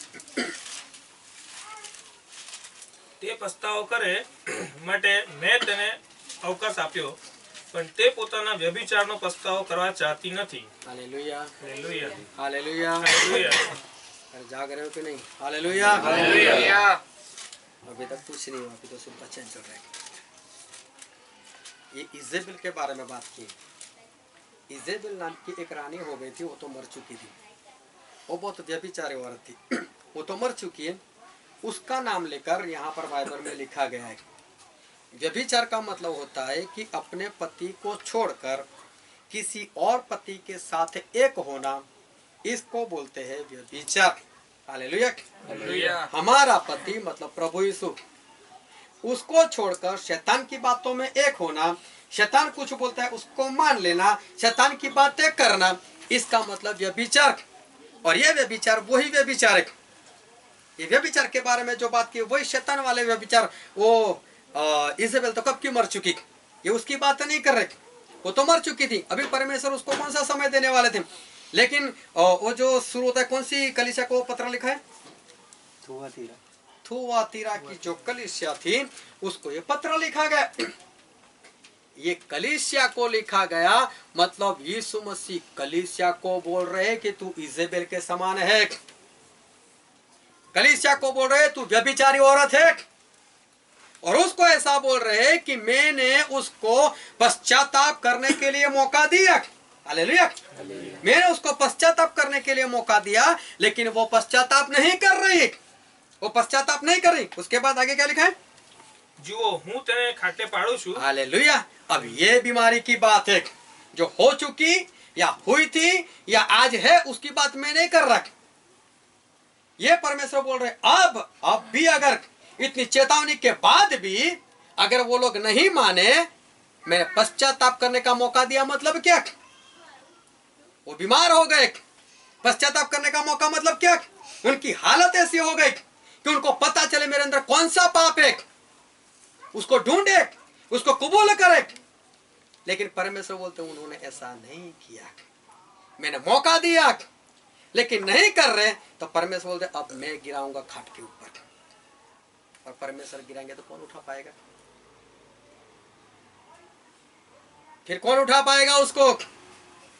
फिर कौन प्रार्थना के लिए आएगा? किसी की प्रार्थना काम नहीं करने वाली तो कोई नहीं उठा पाएगा। पढ़ो आगे 22 पद उसका। જુઓ હું તેને ખાટલે પાડું છું અને તેની સાથે જેઓ વ્યભિચાર કરે છે તેઓ જો પોતાના કામનો પસ્તાવ ન કરે તો હું તેઓને ન કરે તો તેઓને હું મોટી વિપત્તિમાં નાખું છું। हालेलुया। परमेश्वर बोलते हैं इतनी बड़ी विपत्ति, इतनी बड़ी बीमारी, उसके बाद कोई बाहर नहीं निकल पाएगा, उसके बाद कुछ नहीं होगा। और मैंने मेरी सेवा में ऐसे लोगों को देखा हुआ है कि जिनके लिए मैंने प्रार्थना की थी उनको चंगाई मिल गई थी, दूसरी बार वही प्रॉब्लम हुआ, फिर प्रार्थना के लिए गए, कुछ भी नहीं हुआ, मर गए तब तक कुछ नहीं हुआ, मारे गए ऐसे लोग। क्योंकि जब परमेश्वर गिराएंगे ना, तब किसी सेवक की ताकत नहीं है कि वो जाकर उसको छुड़ा सके, किसी में ये ताकत नहीं है कि वो प्रार्थना करे। लेकिन ये बीमारी, ये अगर खाट पे गिर गए, ये आखिरी बात है, इसके बाद कोई मौका नहीं है, उसके बाद कोई मौका नहीं मिलने वाला।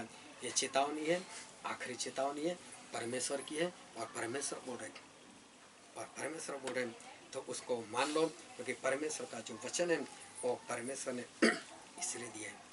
जितनी भी आज्ञा हमने देखी, उस आज्ञा की गहराई देखी, वो है लोगों के अंदर, वो है लोगों के अंदर। क्योंकि मैं लोगों से मिलता रहता हूँ, मैं लोगों के घर जाता रहता हूँ, मैं लोगों के प्रार्थना करता हूँ, और मुझे मालूम है कौन कहाँ पर है और कितने में है, मुझे मालूम है।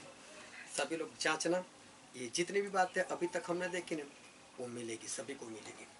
अगर ना मिले तो मेरे पास आना, मैं पक्का बताऊंगा, वो ध्यान से समझना, मैं पक्का बताऊंगा। और फिर भी नहीं मानना तो कोई बात नहीं, लेकिन परमेश्वर अगर एक बार खाट पर गिरा देंगे तो फिर कुछ नहीं होगा। और ऐसा इसलिए हो रहा है, वो ध्यान समझना, ऐसा इसलिए हो रहा है, वो ध्यान समझना, पवित्र आत्मा की कमी, पवित्र आत्मा की कमी। पवित्र आत्मा कोई हमारे गुलाम नहीं है कि मन पाए ऐसा जीवन जियो और फिर भी वो हमको छोड़कर ना जाए। पश्चाताप किया, बपतिस्मा दिया, लिया, पवित्र आत्मा के लिए प्रार्थना की, पवित्र आत्मा मिल गए, बहुत अच्छी बात है। अब ये मत समझना वो आपके गुलाम हो गए। वो कौन कहाँ से अंदर उतरे थे? कान से अंदर उतरे थे, नाक से अंदर उतरे थे, मुंह से अंदर उतरे थे। क्या उनको किसी छेद की जरूरत है? क्या बंद कर लोगे और वहां से नहीं निकल पाएंगे? कहाँ से अंदर आए? वो जहाँ से अंदर आए वो वैसे जा भी सकते हैं, कोई इंसान उसको नहीं रोक सकता। अगर जीवन ऐसा नहीं होगा तो कोई नहीं उसको रोक सकता, और पवित्र आत्मा चले जाएंगे। और पवित्र आत्मा नहीं होने की वजह से ये परिस्थिति आज हो रही है, नहीं होने की वजह से परिस्थिति हो रही है। तो ध्यान समझना, लोग बाहर से ऐसे ही डूबते हैं और लोगों को आनंद आ जाता है, ये हुआ वो हो। इसलिए मैंने पिछले 2 बार मैंने लोगों को सवाल किया था, कितने आत्मा जीत कर लेकर आए आज तक, कितने आत्मा जीते? अरे मेरे भाई, उसके बाद तो 2 हफ्ते गए, आकर एक थप्पड़ मारकर बता देना था मुझे, क्या बोलता रहता है ये जीत कर आया 2 हफ्ते, एक दिन के 24 घंटे, एक हफ्ते के कितने घंटे मिले, 2 हफ्ते के कितने घंटे मिले? रात में थप्पड़ मार देते, बोल पड़ता था, मुंह बंद कर, अब बोलना मत मुझे, मैं कितना आत्मा जीत कर लेकर आया। और ध्यान से परमेश्वर के वचन को सुनना कि परमेश्वर हमसे बात करते हैं। पहला तिमोथी 5वां अध्याय और 22 से लेकर 25 पद हमने पढ़े, और वहाँ पर परमेश्वर का वचन जो परमेश्वर ने हमें दिया है। परमेश्वर का वचन कहता है, वो ध्यान समझना, उसका 24वां पद। કેટલાક માણસોના પાપ પ્રત્યક્ષ હોવાથી તેઓનો ન્યાય આગળથી થાય છે। और ध्यान समझना, कई इंसान ऐसे होते हैं जो डायरेक्ट पता चल जाता है ये व्यभिचारी है, ये चोर है, ये झूठा है, सामने से ही पता चल जाता है, उसका न्याय पहले हो जाता है, परमेश्वर बोलते हैं। और અને કેટલાકના પાપ પાછળથી પ્રગટ થાય છે। बाद में प्रकट होंगे मेरे भाई, बाद में परमेश्वर को तो प्रकट करना ही करना है, हम खुद क्यों ना करें प्रकट। परमेश्वर तो करने ही वाले, तो खुद ही कर लो प्रकट, बच जाओ। मान लो हाँ है ऐसा, मेरे जीवन में है ऐसी गलती, मान लो और उसको प्रकट कर लो। परमेश्वर तो एक बार प्रकट करने वाले, लेकिन जब वो प्रकट करेंगे तब कौन सा फायदा। इसलिए मैंने आज गाना लिया था, खुल जाएगी किताब लेकिन तब फायदा नहीं है। हम खुद क्यों अपनी किताब ना खोल दे, हम कौन से बड़े, परमेश्वर माफ कर देंगे। लेकिन आज समय जब परमेश्वर किताब खोलेंगे तब कोई समय नहीं, फिर आगे पढ़ो। તે જ પ્રમાણે કેટલાકના સારા કામ પણ પ્રત્યક્ષ જોવામાં આવે છે અને જેઓ પ્રત્યક્ષ નથી તેઓ હંમેશા ગુપ્ત રહી सकता નથી।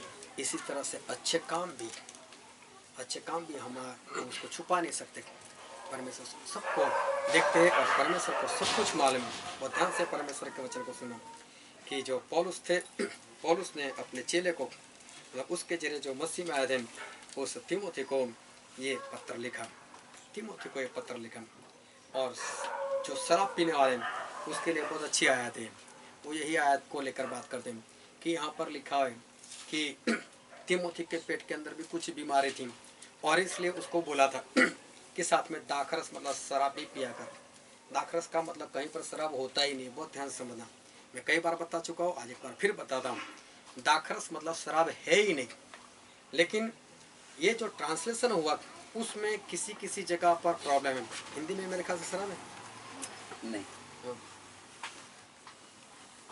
22वां पद 23। भविष्य में केवल जल ही का पीने वाला न रह, पर अपने पेट के लिए अपने बार बार बीमार होने के कारण थोड़ा सा द्राक्षरस भी काम में लाया। अच्छा, यहाँ पर दाखरस से लिखा, कई बाइबल में लिखा है कि शराब वहाँ पर लिख दिया गया है। पंजाबी में मई लिखा है, मतलब शराब लिखा हुआ है, लेकिन दाखरस मतलब सिर्फ दाख का रस जो हम पीते हैं, हाँ वो शराब नहीं है। इस शराब की बात नहीं की। अभी बहुत ध्यान समझना, पौलुस जो थे उसके अंदर परमेश्वर ने इतने बड़े बड़े वरदान रखे थे कि पौलुस के पास लोग आकर बोलते थे, ए पौलुस तेरे कपड़े देना, ए पौलुस तेरा रुमाल देना। बोले क्यों? अरे वहाँ पर दुष्टात्मा ने पकड़ा हुआ है, वहाँ पर कोई बीमार है। और वहाँ पर जाकर सिर्फ बीमार या तो जिसके अंदर दुष्टात्मा होती थी उसको जाकर अगर पौलुस का कपड़ा भी दिखाओ, बोलना भी नहीं पड़ता था, पौलुस का कपड़ा दुष्टात्मा ऐसे ही भाग जाती थी। हालेलुया, बीमार ऐसे ही दूर हो जाते थे। क्या वो पौलुस ये तीमोथी को ऐसा बोल सकता है कि तू दाखरस भी तेरी पेट की बीमारी के लिए? अरे वो पत्र में भी लिखकर भेजता ना कि तीमोथी के पेट के अंदर जो गड़बड़े ना निकल जाए तो उसी वक्त निकल जाती। हालेलुया, जब तीमोथी पढ़ता ना उसके पहले तो निकल जाती। चलो मान भी लेते कि सही में उसकी बीमारी के लिए पौलुस ने लिखा, तो क्या तीमोथी बैठे रहता है? तीमोथी बोलते हैं दूसरों के लिए प्रार्थना करते, मेरे लिए प्रार्थना नहीं कर सकता। दूसरों को रुमाल देता है, मेरे मुझे भी रुमाल दे देना, मेरी बीमारी दूर हो जाएगी। ये कोई बीमारी की बात नहीं की है, लेकिन पानी जो है वो परमेश्वर का वचन है। और परमेश्वर के वचन के साथ दाखरस मतलब पवित्र आत्मा की घटी होती है, तब अनाज्ञाकारी होती है। तब इस आज्ञा की जो गहराई होती है वो गहराई लोगों को नहीं पता चलता, और इसलिए तब लोग आज्ञाकारी नहीं करते। और इसलिए तब इसको पता भी नहीं चलता कि इतना पुकारने वाला, इतना बोलने वाला हर बार बोलता है ऐसा है ऐसा है, फिर भी मेरे पास आते क्यों नहीं, कोई बोलते क्यों नहीं हाँ मेरे में ऐसा था? क्योंकि पवित्र आत्मा की कमी, उसको पता ही नहीं चल रही। मैं इतना वचन जानता हूँ, मेरे पास है इतना वचन, कोई भी पद निकालो मैं फटाफट बाइबल से निकाल देता हूँ, उसको पता नहीं चलता। क्योंकि पवित्र आत्मा नहीं है ना, तो उसकी जो गलती है वो गलती भी उसको पता नहीं चलती। तीमोथी को कोई बीमारी नहीं थी। तीमोथी की अगर कमी घटी यही थी तो यही थी कि वो वचन वचन वचन वचन बस। क्योंकि पौलुस जो थे वो वचन के महाज्ञानी थे, और उन्होंने बोला कि इस वचन के लिए इसकी जो परमेश्वर ने मुझे प्रकटीकरण दिया है उसके लिए अगर मैं घमंड ना कर बैठूं, इसलिए मुझे शरीर के अंदर एक कांटा दिया हुआ है, मैं उसके पास बहुत ही ज्ञान था। अब उसके साथ घूमने वाला तिमोथी, क्या तिमोथी के पास ज्ञान नहीं हो सकता? हो ही सकता है, क्योंकि वो तो पौलुस के साथ था, तो पौलुस का सारा ज्ञान उसको मिला ही होगा। तो ये भी वचन के ज्ञान को लेकर चलता है, लेकिन पौलुस साथ में पवित्र आत्मा को लेकर चलते थे, और तिमोथी जो थे वो वचन को ज्यादा, और इसलिए पौलुस उनको बोल रहे सिर्फ पानी मत पी मेरे भाई, पानी अकेला पीता है ना इसलिए पेट में गड़बड़ है। ये वचन ऐसा कैसा लिखा है, कड़वा क्यों लगता है? क्योंकि पवित्र आत्मा नहीं, उसके साथ दाखरस को लिया करो, उसके साथ दाखरस को लिया करो। और जब पवित्र आत्मा नहीं रहते ना तभी यही बात होती है। वो ध्यान समझ दो, जो भी था वही बताया। कोई भी नहीं बोल सकता कि ये इसमें से कोई भी बात मेरे अंदर है ही नहीं। मैं साबित कर सकता हूँ, हाँ तारीख के साथ भी साबित कर सकता हूँ, क्योंकि मेरे पास है, सच बात है। और इसलिए मैं बोलता हूँ कि पवित्र आत्मा चले गए तो आज समय उसको पालो। अगर खुद की जो गलत बात है, जो गलती हो नहीं दिखाई देती, तो परमेश्वर से बोलो आज दिखाए, और परमेश्वर दिखा देंगे। उसको मान लो, क्योंकि वचन वो परमेश्वर हमको मानने के लिए दिए। परमेश्वर बोलते मैंने तो उसको पश्चाताप करने के लिए समय दिया। मैं ऐसा इसलिए बोल रहा हूँ कि मैं पिछली बार जब पंजाब गया था तभी से मुझे परमेश्वर ने बताया था अब मेरा आना बहुत निकट है, बहुत जब एंटी क्राइस्ट खड़ा होने वाला है। एंटी क्राइस्ट उसके आखिरी दिनों में चल रहा है, कभी भी उसका कुछ भी हो सकता है। मैंने जितने लोगों ने एंटी क्राइस्ट के बारे में सीखा है, मैंने उसको नाम बता दिया है। एंटी क्राइस्ट कोई और नहीं है, ओसामा बिन लादेन है। और नेट के ऊपर एक इंसान ने ऐसा लिखा है कि मैं ओसामा बिन लादेन से मिलकर आया हूँ, वो जिंदा है, ऐसा किसी ने लिखा है। और उसने ये लिखा है कि अप्रैल 2016 में वो अमेरिका पर हमला करने वाला है। और ये सारी बात मैंने सिखाई हुई है और ये सही है। मैं तारीख नहीं बोल रहा, अप्रैल की बात मैं नहीं कर रहा, लेकिन ऐसा होने वाला है, पक्का है। लेकिन वो इंसान ऐसा बोलता है कि मैंने उसके मुंह से सुना, उन्होंने ये प्रोग्राम बना लिया है। अगर ये बात अगर सही निकली तो मेरे पूरे अप्रैल में सब खत्म हो जाएगा, पवित्र आत्मा का काम बंद हो जाएगा। उसके बाद पश्चाताप कर ही नहीं पाओगे अगर ऐसा अप्रैल में हो गया तो। लेकिन उसने अभी कर दिया तो, उससे सुबह कर दिया तो वो भी समय नहीं रहेगा। इसलिए बोला किसी के भी प्रति नफरत है, निकाल दो उसको। किसी के भी साथ अनबन है, छोड़ दो।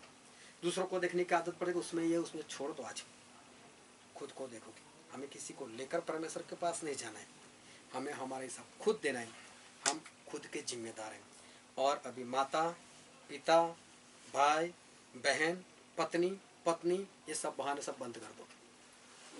मैं साफ बोलता हूँ, पिछली बार भी मैं बोला था, अगर पत्नी नहीं मानती 2 थप्पड़ मार दो, कोई बात नहीं।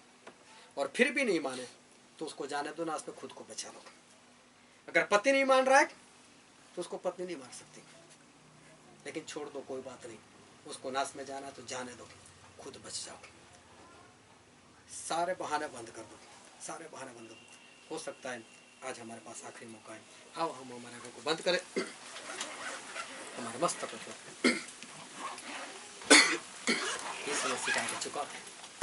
जो राजाओं के राजा है, जो प्रभुओं के प्रभु है, जो कभी न बदलने वाला परमेश्वर। मेरे प्रियो,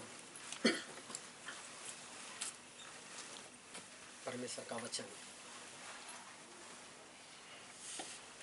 वो शुद्ध सोने से भी पसंद करने वाली वस्तु है,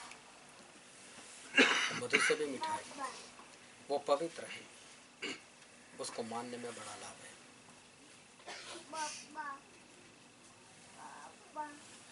मेरे प्रियो,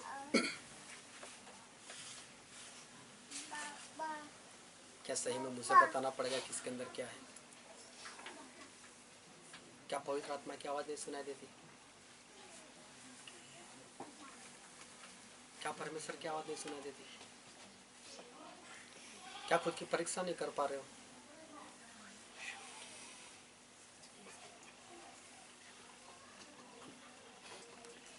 अगर आज अभी इस वक्त अगर पवित्र आत्मा का काम खत्म हो गया तो क्या होगा? एक छोटी सी गलती और हमेशा का नरक। मेरे प्रिय बच जाओ, बच जाओ। हमारे परमेश्वर हमें बचाना चाहते हैं, इसीलिए पुकारते हैं। कहीं परमेश्वर के मुंह से ये ना निकल जाए मैंने उसे पश्चाताप करने का मौका दिया,